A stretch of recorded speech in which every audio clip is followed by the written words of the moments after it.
It's about the story of a woman in New Zealand, which is where I'm from. And in 1990, two things happened to this woman. Number one, she was a deputy principal in a school, and she walked into a school bathroom one morning and saw a 13-year-old girl giving birth on the floor in front of her. The second thing she noticed was that the school roll was going down, meaning the school was losing students and nobody was understanding why. And she connected these two events together, realizing that young girls aged 12, 13, 14 were having children, dropping out of school, never to return. So there's a law in New Zealand which says that you have to have a basic education until your 19th birthday. So she goes to the Ministry of Education saying, there's a problem here in my school, maybe elsewhere. What's your policy for teenage mums? And the Ministry of Education said, there's no problem. There's no policy. Please go away and go back to what you were doing. So this lady said, hold on, there's an issue here. So she did two further things. One, she started collecting statistics in New Zealand, because there were none, about teenage mums and how many there were.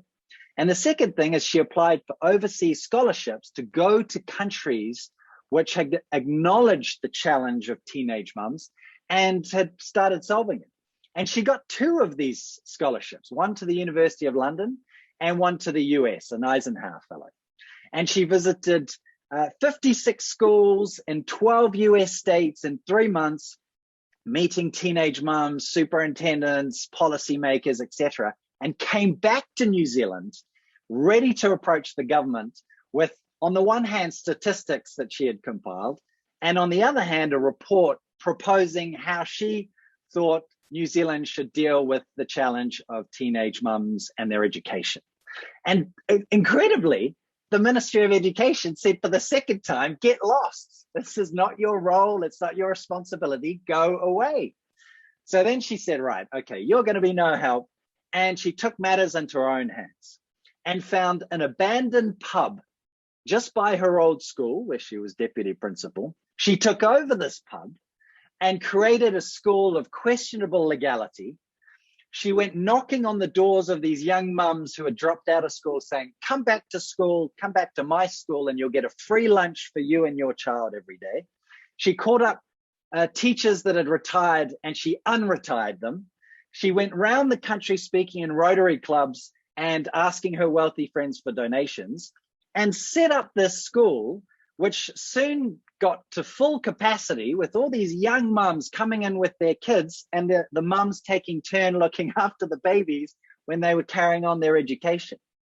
And the media got hold of this story saying, who is this woman who's created this school in an old disheveled pub?